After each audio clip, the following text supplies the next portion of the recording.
Hello and good morning everyone. Welcome back to my channel and welcome back to my another video. আজকে হলো আমাদের শান্তিনিকেতনের দ্বিতীয় এবং শেষ সকাল। তাই ঘুম থেকে উঠেই সবার প্রথমে আমি স্নান সেরে নিয়েছি আর স্নান সেরে রেডি হয়ে এখন আমি এই জানলার সামনে দাঁড়িয়ে খুব সুন্দর বাইরেটা উপভোগ করছি। যেহেতু কালকে আমরা শুধু সোনাঝুরি হাটে ঘুরেছিলাম তাই আজকের জন্য একটা টোটো বলা হয়েছে, যিনি আমাদের কঙ্কালীতলা মায়ের মন্দির ঘুরিয়ে দেখাবেন এবং আরও দু একটা জায়গা ঘুরিয়ে দেখিয়ে অবশেষে আমাদের স্টেশনে ড্রপ করে দেবে। তো সেই কথা মতন আমরা রেডি হয়ে পড়েছিলাম এবং টাইমে গাড়ি এসেও গেছিলো। তো আমরা এখন রওনা দিয়ে দিয়েছি কঙ্কালীতলা মায়ের মন্দিরের উদ্দেশ্যে। ঘড়িতে এখন প্রায় ওই 9টার মতন বাজছে আর আজকে আমাদের ট্রেন হলো দুপুর 3:30 নাগাদ। তাই এইটুকু টাইমের মধ্যে আমাদের যতটা জায়গা হয় আজকে ঘুরে নিতে হবে। তার জন্যই সকাল সকাল রওনা দিয়ে দিয়েছি আর জলখাবারটাও করে বেরোয়নি। একেবারে মন্দিরে গিয়ে মাকে দর্শন করে ওখানে আশেপাশে কোনো দোকান থেকে আমরা আজকে জলখাবারটাও খেয়ে নেব। এখান থেকে মায়ের মন্দির যেতে প্রায় অনেকটাই সময় লাগবে। তো চলো আমরা পৌঁছে গিয়ে আবার তোমাদের সাথে কথা বলছি। আমাদের হোমস্টে থেকে মায়ের মন্দিরের দূরত্ব বেশ অনেকটাই, প্রায় আধা ঘন্টা থেকে 40 মিনিটের মতন লাগলো আমাদের পৌঁছাতে। আমরা এখন পৌঁছে গেছি কঙ্কালীতলা মায়ের মন্দিরে। মন্দিরের সামনের রাস্তাতেই ঢুকতেই রয়েছে এরকম পরপর সব ডালার দোকান, যেখানে মায়ের পুজোর ডালা বিক্রি হয়। তবে আমরা আজকে এখানে এসেছি পুজো দিতে নয়, এসেছি শুধু মাকে দর্শনই করতে। অনেকটা বড় এবং খোলামেলা জায়গার উপর তৈরি মায়ের এই মন্দিরটিতে এসে কিন্তু আমার বেশ ভালো লাগছিল। তবে মন্দির প্রাঙ্গণে খুব একটা বেশি লোক না থাকলেও মাকে পুজো দেওয়ার জন্য কিন্তু ছিল বেশ লম্বা একটা লাইন। তবে আমরা যেহেতু পুজো দেব না তাই এই ভিড়ের মাঝখানে একটুখানি মাকে দর্শন করতে পারলেই যথেষ্ট। তাই এই ভিড়ের মধ্যে দিয়েও কোনো রকমে এদিক ওদিক করে একটু জায়গা করে নিয়ে চলে এসেছিলাম ভেতরে। ভেতরে এসেও ছিল অসম্ভব ভিড়, তাই এই ভিড়ের মধ্যে অনেকক্ষণ দাঁড়িয়ে থাকার পর অবশেষে মাকে দর্শন করতে পেরেই আমরা বেরিয়ে এসেছিলাম। মন্দিরের বাইরেটা ঠিক এতটাই সুন্দর যে এখানে বসে অনায়াসে ঘন্টার পর ঘন্টা সময় কাটিয়ে দেওয়া যাবে। তাই আমরা ওখানে বসে কিছুক্ষণ সময় কাটিয়ে নিয়ে চলে এসেছিলাম মন্দিরের পাশেরই এই জলখাবারগুলোর দোকানে। এখান থেকে একটু জলখাবার খেয়ে নিয়ে আমরা আবার রওনা দিয়েছিলাম আমাদের হোমস্টের উদ্দেশ্যে।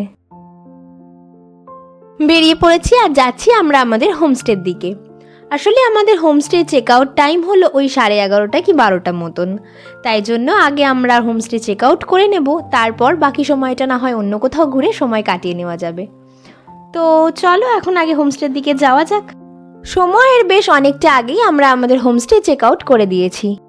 হোমস্টে চেক আউট করতে গিয়ে ওখানকার দাদারা আমাদের বলল যে এখানকার লোকাল একটা জায়গা আছে নাকি বেশ সুন্দর।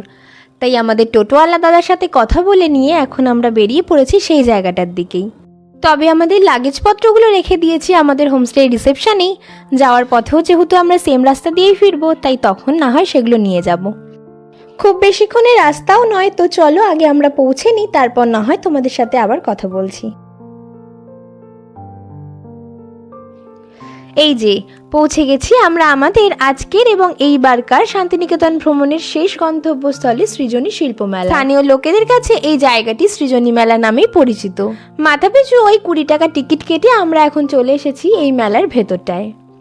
ভেতরে এসে যেটা দেখলাম সেটা ছিল সম্পূর্ণটাই আমার কল্পনার বাইরে। নানান রকম দোকানপাট, গান বাজনা আর ছিল বিভিন্ন রকমের শিল্পকলায় মোড়া একটি বিরাট এলাকা, যা দেখে আমি তো 1 সেকেন্ডের জন্য ভুলেই গেছিলাম যে আমাদেরকে আজকে বাড়ি ফিরতে হবে।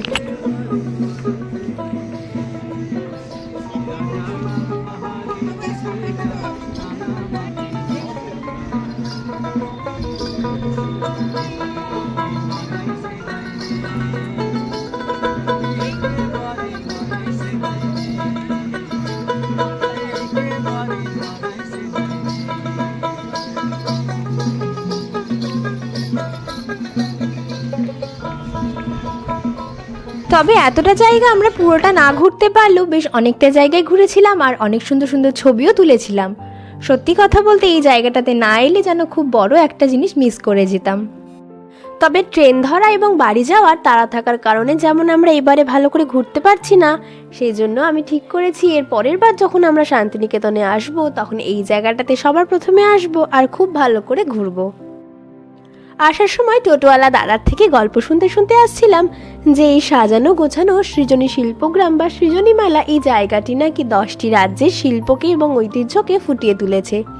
তবে আমরা আজকে এইটুকু সময়ের মধ্যে তো এতটা ঘুরে দেখতে পারবো না, তাই যেটুকু সম্ভব হচ্ছে কাছে থেকে সেইটুকুই ঘুরে যাচ্ছি।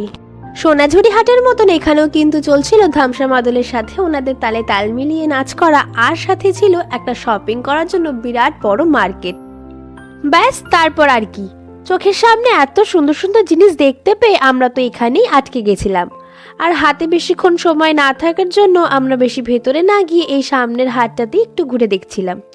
ঘুরতে ঘুরতে যেটা হয় আর কি, সবারই তো লাস্ট মিনিট শপিং থেকেই থাকে, তো আমরাও সেটা করে নিচ্ছিলাম। আর এই করতে করতে কখন যে আমরা 1 ঘন্টা এখানে কাটিয়ে ফেলেছিলাম সেটা আমরা টেরই পাইনি। আর এরপর যেহেতু আমরা ট্রেনে ওঠার আগে লাঞ্চটা বাইরে থেকেই করে উঠবো বলে ঠিক করেছিলাম, সেজন্য আর একটু সময় নষ্ট না করে ওখান থেকে সোজা এসেছিলাম হোমস্টেতে। হোমস্টেতে এসে আমরা আমাদের লাগেজপত্র নিয়ে সোজা বেরিয়ে পড়েছিলাম স্টেশনের উদ্দেশ্যে। মাঝে একটু দাঁড়িয়ে আমরা আমাদের লাঞ্চটাও করে নিয়েছিলাম।